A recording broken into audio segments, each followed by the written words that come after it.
Hi, this is Peggy Ayers, and this is Trish Tutloff. We're at CIBM Mortgage here in Sheboygan, Wisconsin. We hope you've enjoyed our series, Tip Keys to Your New Home series, and we hope that you have enjoyed or gotten some information out of all of the tips. Yep.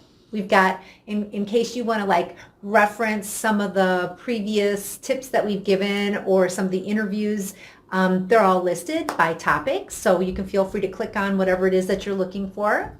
Or you can call, if you have a specific question for one of our realtors that joined us, you're welcome to look up the contact information in our video, and you'll be able to call them directly. Yeah.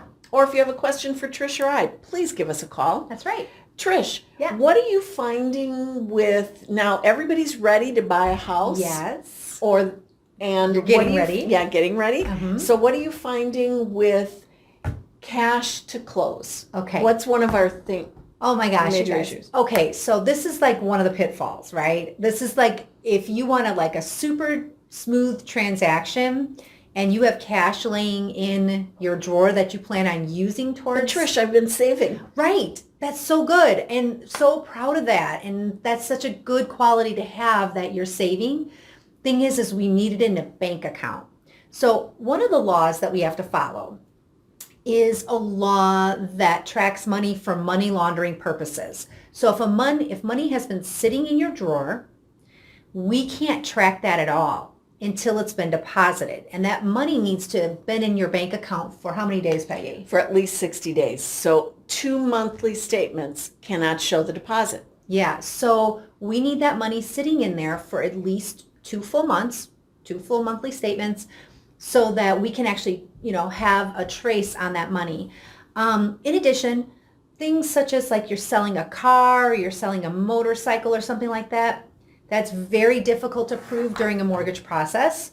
And you're taking the cash and you're depositing, or you're taking a check and deposit or whatever. That's another pitfall. So again, 2 monthly statements not showing that. So you'll want to get all your money in the bank as quickly as possible for your mortgage transaction. And because you don't want us to not be able to use that money during your mortgage process. So get that money in the bank. If you've been saving, kudos, that's awesome. Put it in the bank as quickly as possible. If you don't want to spend it, stick it in a separate bank account that you don't have really access to. Do that. What are some other pitfalls that we run into, Peggy? What is it? Switching jobs. I think we might have talked about that.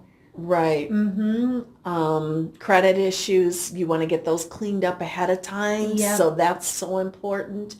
And we can give you tips on how to clean that up. That's key. Because did you know that on a medical collection that you didn't even realize was out there, you can contact that collection agency and ask them, if you pay it off, will they remove it off your credit? Then it pulls it out, so now it no longer affects your credit score. So there's different little tips that we can give you. That's why we want to pull the credit early, to give you those tips and tricks. Right. So one of the other pitfalls that, along with that kind of comes to mind is big purchases and stuff like that. So once you've decided to buy a house and we're going through the process, you found the house that you like, really important not to be making any big purchases at that point. Like even if it's going to the furniture store and doing 0% financing, you absolutely don't want to open up any new credit during the mortgage process. You just want to kind of keep things as clean as possible. You mean I can't reward myself with a new car the day before closing? No, you have to wait till after closing. But let's say your car falls apart and you're like, okay, I need the car. Just call me or Peggy and we'll tell you how it's going to affect you. So anyway, these are just a couple of the little things that flare up from time to time that we thought we would let you in on. If you need to know more about that, give us a call and at 920-457-5626. And thank you so much for joining us for our entire series of the keys to your new home. Oh, and Trish, if they missed any, they can look back because the links are up there that you can go back and review or view for the first time any of the videos that we put together. Absolutely. Thank you so much.